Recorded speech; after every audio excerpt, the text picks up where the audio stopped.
Thank you to all panelists for being here. And hi, everyone, and welcome back for the second episode of UAE Israel Highway webinar. Today, we'll be discussing how to conduct business in the UAE. This webinar is brought to you by Hamad Al-Shamsi, lawyers and legal consultants, in collaboration with GKH Law Offices. During this webinar, we will tackle the different metrics of the UAE business environment, including an overview of the UAE legal systems, what you need to know on the UAE contract law.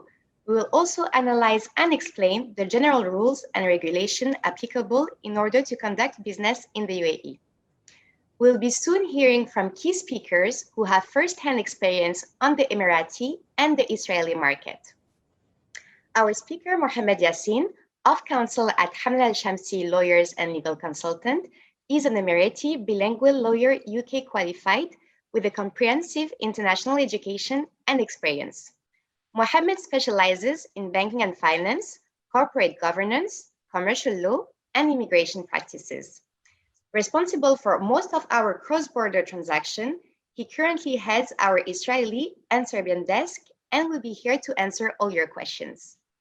With the participation of moderator Dr. Ayal Shenhav, head of GKH High Tech and Venture Capital Practice, and a member of the firm's executive committee. Dr. Shenhav represents many startups, venture capital funds, and multinational companies. He is an adjunct professor in several leading academic institutions in Israel and is ranked as a leading expert by many international guides. Present as well, Itai Shai, partner at GKH Law Offices, specializes in technology and venture law. He is also a mentor at various accelerators, including NASDAQ, for Israeli and entrepreneurs. Last but not least, with the participation of Ran Ben-Hari, partner at GKH Law Offices, specialized in M&A transaction, antitrust and competition law, structured finance and derivative, and corporate law. Without further ado, let's begin this webinar on how to conduct business in the UAE. Dr. Ayal, the floor is yours. Thank you, Ines. Thank you very much for this wonderful kickoff. For us, it's obviously very exciting time. Who would have thought several months ago that we would be conducting a joint webinar with a firm from the Emirates? So it's extremely exciting. And we also hope to meet you all in person very soon. What we decided to do is to do a webinar in a question and answer format. I will begin by asking Mohammed a few questions about the history, economy, and general framework of the Emirates. After me, my colleague Itai Shai will ask more questions about I would say more specific legal issues in the Emirates. And as we said, last but not least, Ran Ben-Hari will ask more about the regulation of the business in the Emirates and how to conduct business in the Emirates. So I will start, Mohammed, if you are ready, if everything is in place. But maybe just briefly, Ines introduced you, but maybe you want to say a few more words about yourself and your background and so on. And maybe also a few words about the firm and your specialties and so on. Thank you, Dr. Ayal. So I would take this question. Basically, our firm is around 10 years old, and we are a full-service law firm, and we practice all areas of law in the UAE. We advise on criminal law, we advise on corporate law, commercial law, banking and finance, corporate governance, arbitration in the DIFC or ADGM or internationally. We also act as a lead counsel on many cross-border transactions for a lot of our UAE-based clients. And we also advise on immigration for corporations as well, corporate mobility. So in a nutshell, that's what we do. We are a team of 30 people approximately. And we are young, very dynamic. We have a boutique style of doing business where, we take our relationships with the clients as very seriously, and we try our best to get their senior partners involved directly in the work, and that's what we believe is our client care culture, which makes us different from a lot of UAE firms. Thank you so much. Jumping right on, can you give us a brief history of the Emirates? When the Emirates were started? What is the background? Yes, so you will see a lot of references to 71 or 1971 in the UAE, and 2nd December specifically of 1971, which is the date of the Union, where the 7 Emirates, which constitute, which the UAE is comprised of, basically united and became one country under the leadership of the late founding father Sheikh Zayed bin Sultan Al Nahyan. May God rest his soul in peace. And we are very fond of the memory and the impression and the mark that Sheikh Zayed has left on this country, on the GCC, and in the Arab world and internationally, spreading a culture of unity, of tolerance, of cooperation. And that has been one of the cornerstones of our union as a country. And very briefly, it is made up of 7 Emirates. So there is Abu Dhabi, which a lot of people have heard of, Dubai, which everyone has heard of, and then you have Sharjah, Ajman, Al Quwain, Ras Al Khaimah, and Fujairah.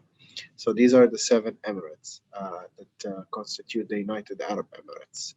And emirate is obviously an English word derived from the word emir, which means state. And it comes from the root of the Arabic word the emir, which means similar to the lord of the land, basically. And we refer to them by a different word. We call them sheikhs. So you will hear this word a lot.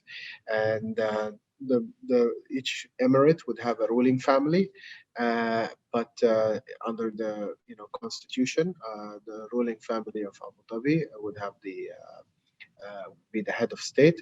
Currently, Sheikh Khalifa bin Zayed bin Sultan Al Nahyan, and the Vice President and Prime Minister is the ruler of Dubai, Sheikh Mohammed bin Rashid Al Maktoum. And basically, he is the ruler of Dubai, but he has other the actual federal role as Vice President as well. We also have the Crown Prince of Abu Dhabi, who is a prominent leader across many sectors and across many areas, in the UAE, who is Sheikh Mohammed bin Zayed bin Sultan Al Nahyan, and he's one of the prominent figures that also have an impact in terms of our internal policies, in terms of Abu Dhabi policies, and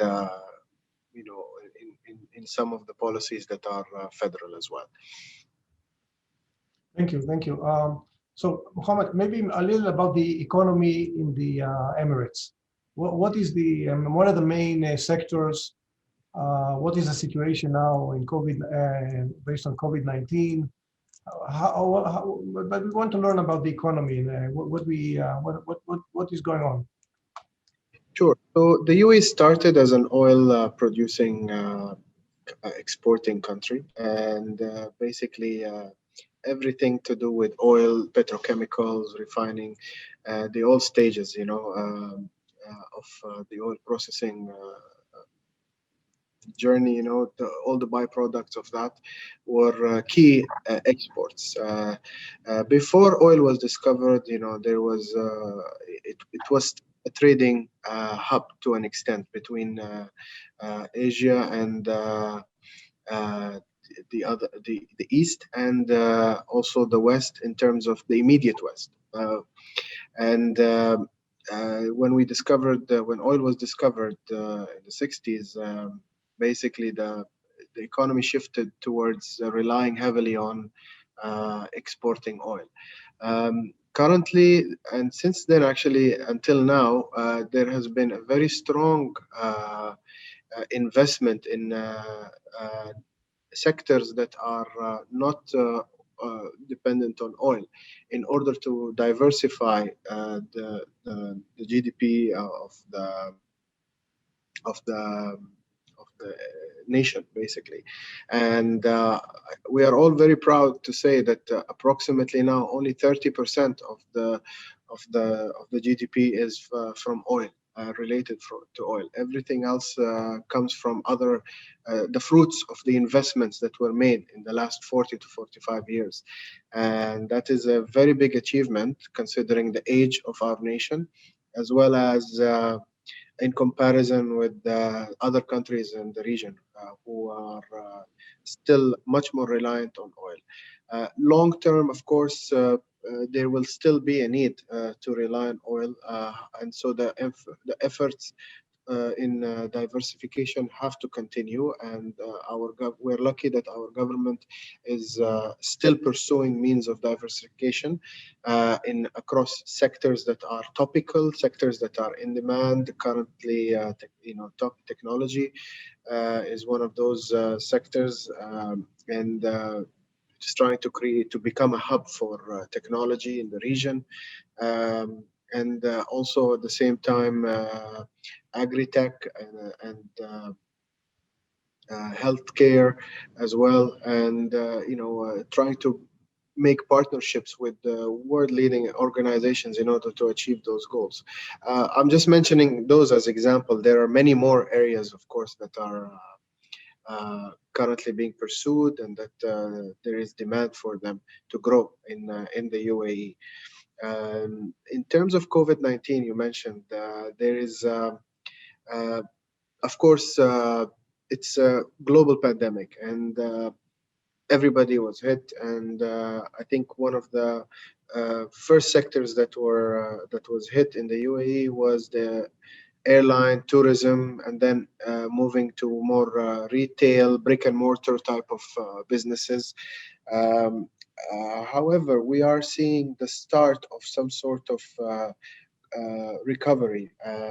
And the reason for that is the government has laid down, since the beginning of the pandemic, a very huge budget that is um, coupled with exquisite or incredible crisis management that they have displayed, which is world class, to try and take the measures early, the protective measures, and also uh, it, issue some laws relating to employment, and issue some reliefs relating to real estate, to certain business requirements, regulatory requirements, in order to help business sectors um, uh, feel less of an impact of the COVID-19 pandemic.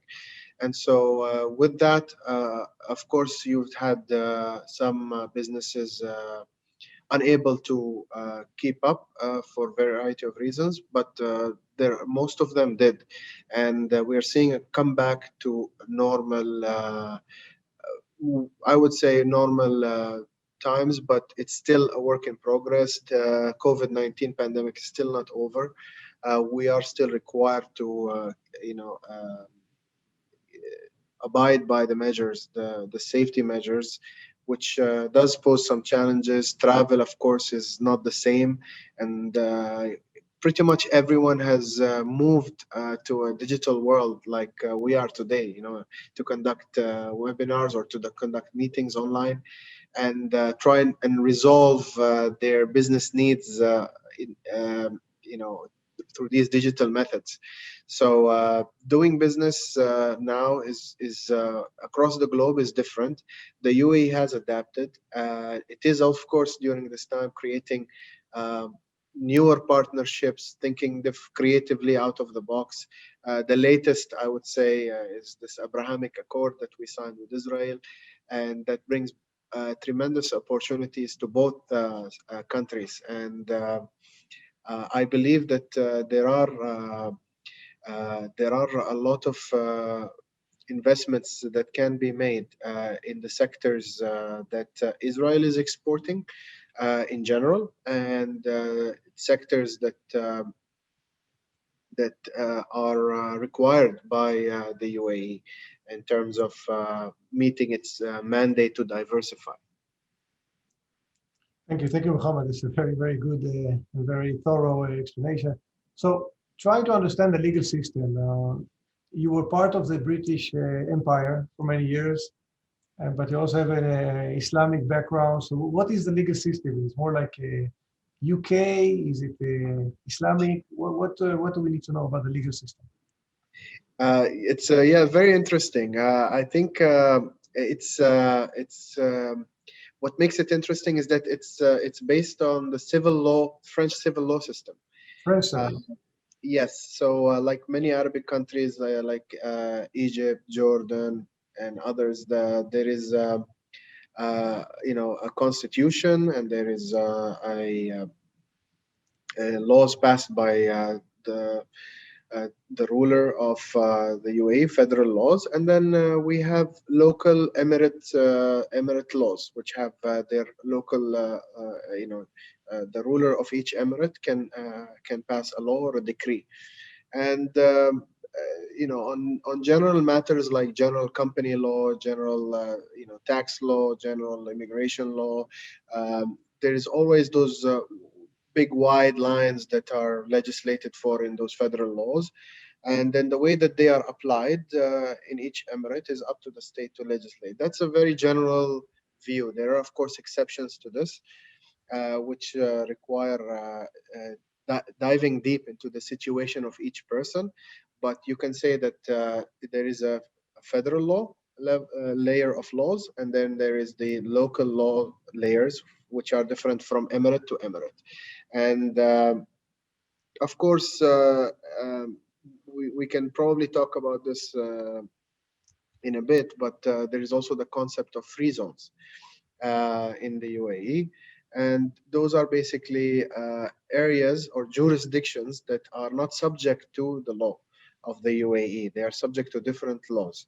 Many of them vary to different degrees. So some of them will have certain laws of ownership only exempted. Some of them would have much more extensive differences and have a completely new body of laws and completely new legislature and all that.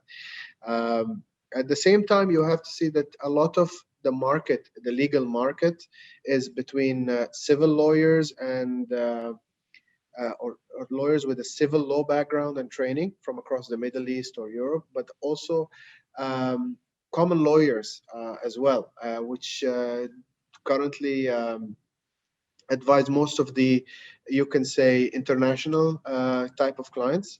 And the reason is, I'm sure you already know, and our audience already know, that common law jurisdictions have, like UK, like the US, are strong financial centers.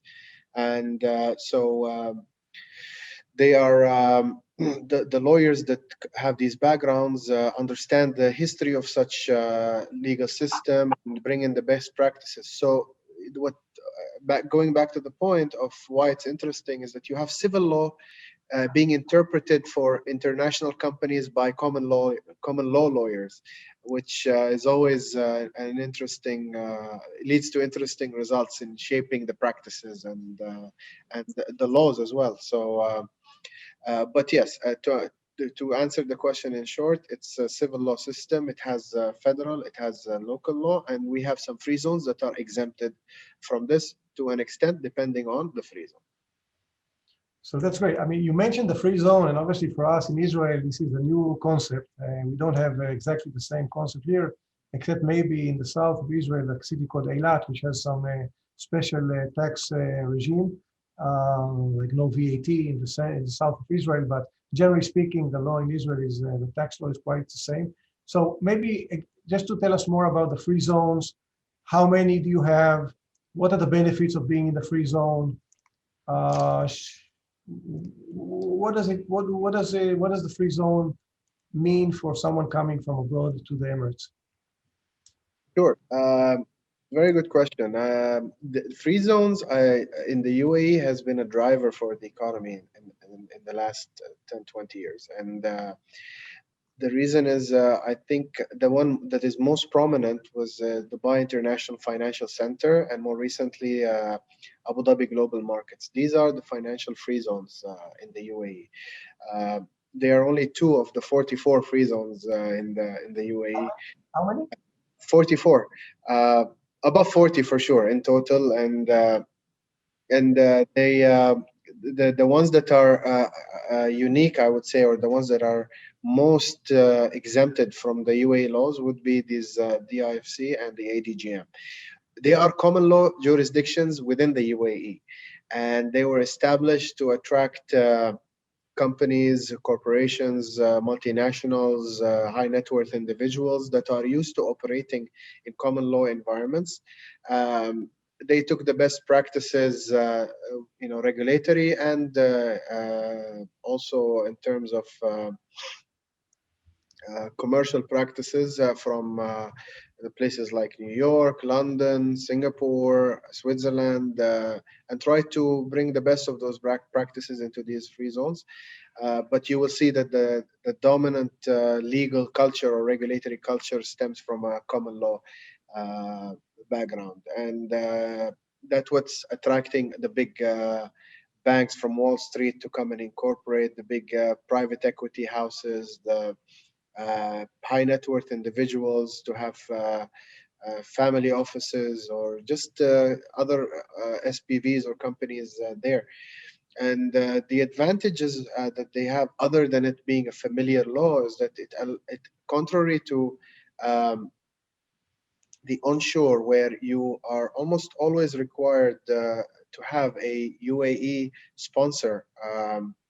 And a UAE national sponsor, whether it's a natural person or a legal person, uh, for 51%, or at least if it's in some forms of companies, you need to have that person as a sponsor, as a service agent, and and so in these free zones, you don't have this requirement. You can be 100% owner of the company that you establish and incorporate there. There are some restrictions about doing business between the actual between a company in the free zone and onshore. Um, However, there are free zones that have the ability to grant a dual license, which satisfies both requirements of doing business 100% ownership and doing business onshore. There are also certain activities that are exempt in some free zones that you can incorporate onshore, but um, you can actually have it do business onshore with counterparties that are onshore. Traditionally, when you're not able to do that because of regulation, you would need to appoint a service agent or contract with someone who is able to do business with the local market, the onshore market. So, in a way, that makes it a very interesting and unique dynamic, and it's created certain economies just by the way that these free zones have been organized. So you have a lot of business, um, a lot of people whose business is to be a local sponsor onshore, and then you have a lot of people whose business is to be the local agent to help you import the goods from outside the country to the free zone to the onshore, and you have people who are able to do all three at the same time, depending on the activity. Um, the restrictions, of course, are for there are different restrictions for different types of expats. So you have the GCC expats, nationals. Generally, they have almost the same rights as the UAE national because of the Gulf Cooperation Council agreements and the treaties that are subject that came out of that and are still going towards a more harmonized way, like the EU in a way. And trying to make sure that members of the GCC can do business with each other with the minimum amount of bureaucracy, red tape, or varying requirements. And at the same time, there are special rules that apply to non-GCC expats as well. So in terms of activities that are available, in terms of requirements for incorporation corporation. And so what would apply for a GCC national or a UAE national not necessarily apply to what would be available to an The end result is the tax-free zone is you pay no income tax and no dividend withholding tax. It's that's the up. There's no tax paid to the government, or but if you So operate. correct, correct. This is not a feature that is exclusive to Fiji. This is a feature that is there for the UAE. Any company in the UAE, we do not have withholding tax on its, of dividends. We don't have any corporate tax. We don't have personal income tax, capital gains tax, all the taxes that you are familiar with. We don't have it except for one or two, actually two, which is the VAT. We have a 5% VAT, and we have a customs duty tax for importing, which is highly competitive and very low anyway. And it's standard, and nothing new about that. But one of the attractions of the UAE regulatory system and economy is that there is no tax. So when you incorporate a company and you make whatever money that is, as long as you pay your VAT and you've paid your customs on your imported goods, you are fine to For me, keep that going. sounds great. I mean, we pay so much tax here in Israel that to move to zero tax sounds like a great idea. So, Muhammad, I think this was a good background about the system and economy. And I will let Itai, my colleague Itai Shai, to ask a few questions about more detailed questions about the legal side.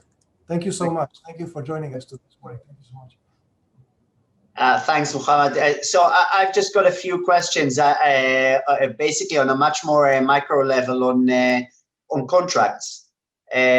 So one thing that I'm quite interested in is what would be the kind of the standard language that we would use in agreements between UAE companies and non-UAE companies? Would it be okay to use English as a rule of thumb, or? So English is the language that is used most by businesses in the UAE, and the reason is because the English-speaking community is the majority in the UAE. As the UAE nationals, we are the minority. We are a maximum of 20% of our population, and so we communicate with English. Of all generations of UAE nationals can communicate in English very well, and because we live with people for many years who don't speak Arabic. And we do business with them all the time. So this has led to this practice of using English in contracts. Be the dominant thing to do. However, you do have some companies that use bilingual contracts, and you have companies that use Arabic only. One thing to note here is that if you're using an English contract, generally when there is a dispute or you need to file any papers with the government, onshore government departments, you need to translate those via legal translator that is approved by the Ministry of Justice, in order for them to accept the document and understand it. And so that is one thing to note. And this is where the value of bilingual lawyers comes in very handy, because a lot of the contracts that might sound clauses that might sound great in terms of English, when they translate, sometimes a lot of the legal concepts that are intended get lost in translation, and may actually contradict with some of the civil law concepts, especially when the contract is drafted by a common law lawyer, and bringing those concepts to the UAE. In general, that's not a big deal, but it can be a big deal if it's done without proper review.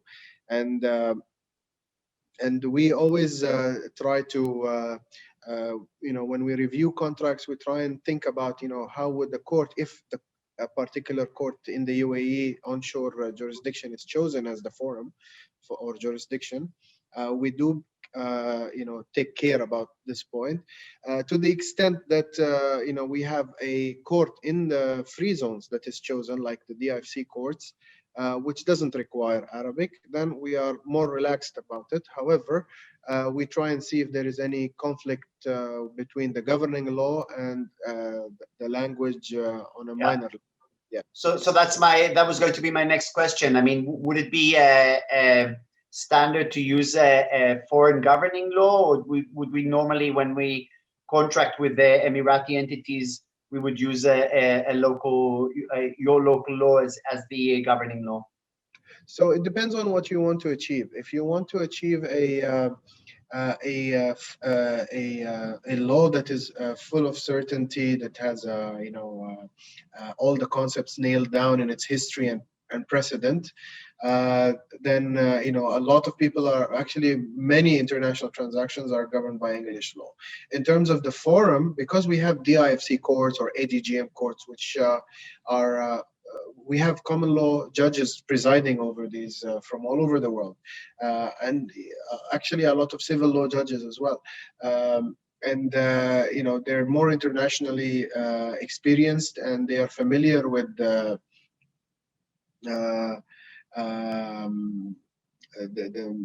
mercantile norms, basically, and how things are done, whether you're doing shipping or investment banking or trading. And so we try and combine the best of both by having a local court that's able to do that. We also try and achieve the certainty that the international party is comfortable or familiar with. Having said that, our commercial courts in the UAE, or the commercial divisions within the courts, are quite adept in understanding these concepts. They have done so for decades. The only thing that needs to be taken care is that the process of translation and the process of drafting needs to be done in a tactical way in order not to lose a lot of the meaning, and with the understanding of the civil procedures as well, because they would have different procedures in terms of dispute in the onshore courts, whether they are local courts or the federal courts, and they are different from the procedures in the courts that are in the free zones as well, which are based on more international court systems. And also, I'm quite interested, is it possible for you to spend a few minutes talking about alternative dispute resolution, and whether that's something which is mainstream, popular, used by Emirati entities as well in contracts?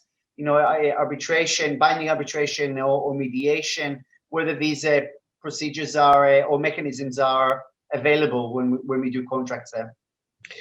Yes, it's a very good question. I believe so, and in our experience, we believe that up to a certain value of contracts and complexity, parties often like to choose arbitration, simply because they would like more technical expertise on the committee that is going to consider the dispute, and they are also attracted to the flexibility that it provides in terms of the seat, the place where they can conduct the actual dispute, and also mediation. It's not as popular as arbitration, but we would see it in 5 to 10% of the contracts, but even then they would have it as a step between being informed of a dispute, trying to resolve it between the parties amicably, between the top two CEOs, and then you have mediation, and then if it doesn't work out, then they move to arbitration. I would say that mediation as a final decision, the mediator being the mediator's decision being the final decision, is much more rare to see, but we do see it sometimes. And usually we find that with a lot of the family businesses that are conducting privately, and they have a lot of other interesting dynamics relating to the dispute that requires an expert mediator to bring parties closer, rather than the more adversarial way of arbitrating or litigating. Understood. Mohammed, absolutely fascinating. Thank you very much. I'll leave the floor to Ron now. Thank you. Thanks, Itai. I guess, Mohammed, the name of this webinar is Doing Business in the UAE. So perhaps to move to some more practical questions on the actual doing business in the UAE. So, for example, if an Israeli company is looking to sell or distribute products or services in the UAE, would it be necessary or advisable to establish a local UAE entity? And if so, could you briefly mention some of the different types of companies or legal structures or forms available in the UAE for incorporation? Yes. So you can, it depends on if you're selling to businesses or if you're selling to customers, individuals, right? So if you're selling to individuals, you know, you would automatically trigger the laws governing, commercial activities here. And so you will have to have a company here sell to individuals. Having said that, you can actually from Israel, let's say, as an example, have companies that do e-commerce, for example, and they accept cards or they accept payments from international parties. I suppose that it's a very difficult question to answer, because in the world that we live in now, the possibilities are actually endless in terms of doing business remotely. And the reason why people, I feel, are motivated to incorporate in a particular country is because they would like to put a face and a brick and mortar type of address or place that people can identify with the brand, right? That if they deem so. Now, having said that, when you're considering to do that, depending on what activity, if you're selling goods or if you are selling services, the requirements might differ, and you might find more options available to you, like incorporating in a free zone, which allows you to sell the service to people living, onshore, and it is deemed that everyone is living onshore in the UAE. So. In that sense, it all depends on what the activity is and who your target customer is and what your branding or your business objectives are. Now, if you determine after a consultation with the stakeholders that you must have a place in the UAE, or that you must have an office or a company or presence in the UAE, there are many options. So you can have a branch of a foreign company, and that usually just copies the name and even some of the legal characteristics of your company. So if you are a limited liability partnership abroad, you can be a limited liability. The branch would be so. If you would like to have a limited liability company here, you will need to comply with some of the requirements, ownership requirements that impose a 51% UAE national shareholder, and in a way he would be the sponsor. And so we have a lot of structures around controlling that 51% by the international party or the expat investor. That we use in the UAE with different risks attached, but it would depend on the actual company and what the purpose is. And then you have the sole establishment, which a lot of the retail shops use. So you would have someone, for example, selling products from the Dead Sea, and they want to open in a mall, right? And they would be able to own 100%, but they will need a local sponsor, and the local sponsor would be, ultimately responsible for a lot of, many of the liabilities of the company as well. And so they would be charging a fee. There are many people who do this for business, and it's just something to be mindful that it is available, it is possible. But there will be no limited liability. It will be unlimited liability in those cases for the establishment. Some free zones offer limited liability establishments. for single shareholders. Some of the free zones offer LLC companies that are actually all of them offer LLCs that can be 100% owned by one or more shareholders, expat shareholders.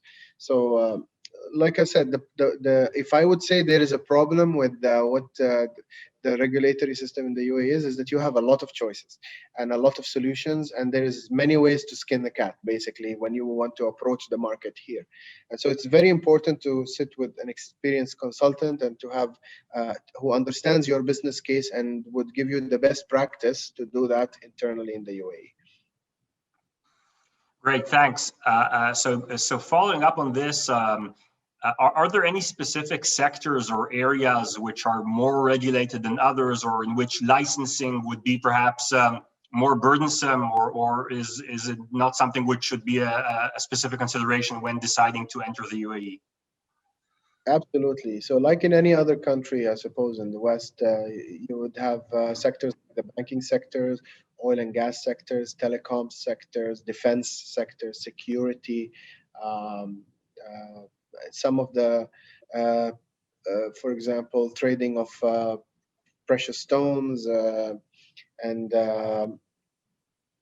commodities like gold, silver, platinum, these precious metals, and a few others, I believe, that are highly regulated. There are burdensome requirements in terms of regulatory approvals, in terms of cost of regulatory capital in some of them, and as well as the time that it will take to if you're a startup or coming up with a new disruptive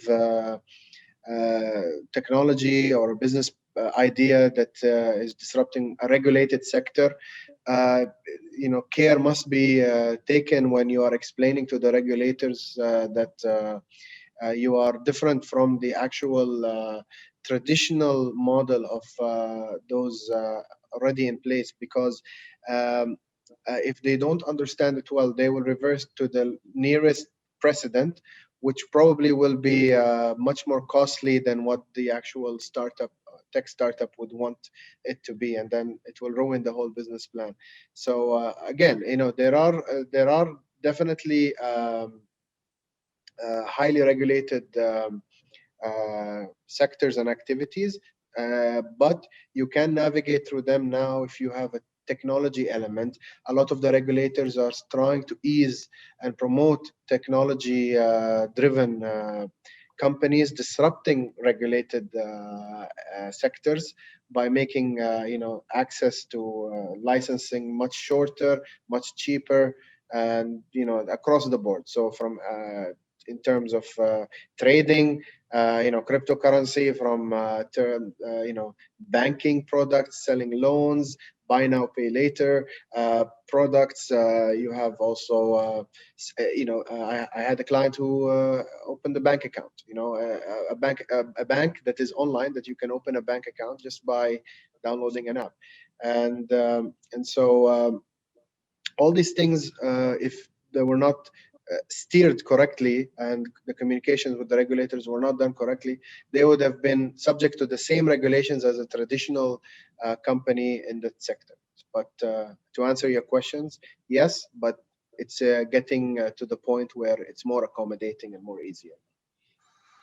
Okay, this is very, very interesting, and as you know, we have tons of questions we plan to still ask you, but it seems as though time is kind of running out. So perhaps on a more lighter note, but a very important note practically, are there any do's and don'ts that you would give us Israelis when considering business, or how to conduct ourselves with Emiratis or with Emirati counterparts or businessmen and so on? Good question. Thank you for that. Yes, I suppose nothing that would be too far from imagining. I suppose we are. That Emiratis are a conservative society, and so there are rules in terms of how you conduct yourself when greeting our female counterparts in business.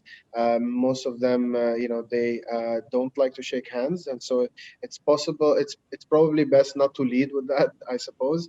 The other thing in terms of the dress code, we have rules around the dress code. Possibly not, at least in business environments. Definitely not at the beach. Definitely not in areas where sporting activities require certain types of dress. But definitely in business environments, there is a dress code for formal meetings and conduct. In terms of doing business, some activities that are, for example, in the retail, if you're opening a shopping mall or a hospital or a place that will have a lot of people come in from the public to visit, your business, you must have a dress code policy that abides by the local rules and regulations. And of course, there is we are very strict policy in terms of substance and alcohol consumption, and those are very important to note. Other than that, in terms of religion, we have a very tolerant society. We welcome people from all backgrounds, and we welcome people from all types of beliefs and all types of cultures. We have been living with them in peace for over 40 years and much longer if you count the time that before the UAE was actually established. And in this way, you can see that there is a reason why people, at least pre-COVID-19, people always come to the UAE for vacation or to work or to try and have some sort of experience that they cannot find elsewhere. And it's all because there are, yes, rules, but they're also easy to abide by. And they actually help people enjoy their time here and make sure everybody is safe. Safety is one of the most important aspects of the UAE, given what's happening, in the Middle East.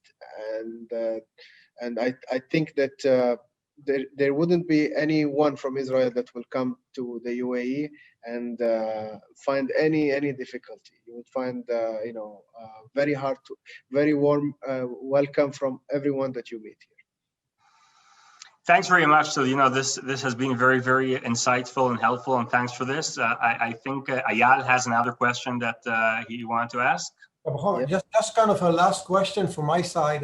I think this is, from the Israeli perspective, if I want to find a partner in the UAE, or if I want to find an investor from the UAE in my company or in my venture capital fund, how do I suggest I find the right partner or the right investor? What should I do?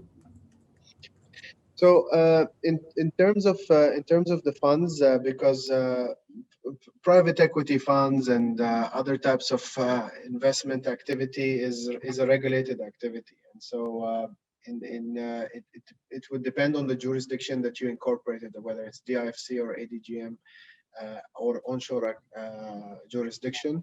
However, there are professional firms that actually are able to provide access to willing investors that are looking for opportunities. And I think the best way to do that is to just continue to meet with a lot of the players in the market and try to discover what the appetite is and where are you aligned with some of them and where are you not, and then focus on from there on. At the same time, there is, of course, as a result of this Abrahamic Accord, you will find a lot of people excited to do the same with the Israeli counterparts, and they are waiting to meet with you guys, with your clients, to discuss what exactly are the sectors you're looking for to invest in, and they will highlight the sectors that they feel that there are opportunities here. So it's something definitely that comes with a lot of conversation, meeting a lot of the players here, which I suppose is the same as doing business anywhere else when you're new to that country or that region. Dubai is a hub for most, I would say, of the heavyweights from the Middle East in terms of companies, in terms of high net worth individuals, and also from outside the Middle East, from the Far East as well. They have pretty much everyone has a presence of some sort in Dubai that is doing business internationally or in the region. And so by accessing the right, professional partners, you would have access automatically to the right network of people that can have that conversation that you need to have in order to identify the opportunities. That's what, in my humble opinion, what I think should happen. Thank you so much, Mohammed Yassin. Thank you to all the panelists for keeping the debate very, very interesting. I have a lot of questions from the audience. We won't be able to address all of them, but I would like to tell everyone that we'll get back to you by email. I will ask you one question from the audience before we wrap up the webinar. Someone was wondering about the free zone, and they're asking if it's a geographic zone, or is it defined by a land or financial zone, or how do we recognize a free zone in the UAE? Is it a piece of land? Is it a financial institution? Yeah, almost always it is a piece of land. Yes, correct. And you are required to have some sort of presence there, whether it's what we call a Flexi desk arrangement. Basically, you're renting a desk as your office address in a co-working space, or an actual physical office, or a warehouse, or depending on the activities. We have different free zones that allow different activities. So you're actually able to choose from a wide array of free zones and activities. So it all depends. But yes, almost always you will have to rent an office space or some sort of presence in that free zone to link the registration of your company to that address. And at the same time, you would have custom or specific regulations that apply only to that free zone, or at least exempted from the regulations of the onshore jurisdiction. And rules on how to conduct business between that free zone and customers that are in the onshore might differ from free zone to free zone. So it's always good to do some planning and consult with your advisors and identify what is fit for your purpose. And accordingly, you will have the correct plan. Thank you so much, Mohammed Yassin. For all other questions, I will definitely get back to you today by email, as we don't have time to ask all of them. Thank you all for being part of this amazing webinar. If you have any inquiries for GKH Law Firm or Hamad Al-Shamsi, please find my email address and Kohavit's email address in the group chat. Thank you all for attending it, and see you at the next webinar, hopefully. Very much, everybody. Thank you for. Thanks very much. Bye-bye. Thank you, Thank everyone. you very much. Thank you so Thanks, much. Mohammed. Thank you, guys. Take care. Bye-bye. Bye. You too. Take care.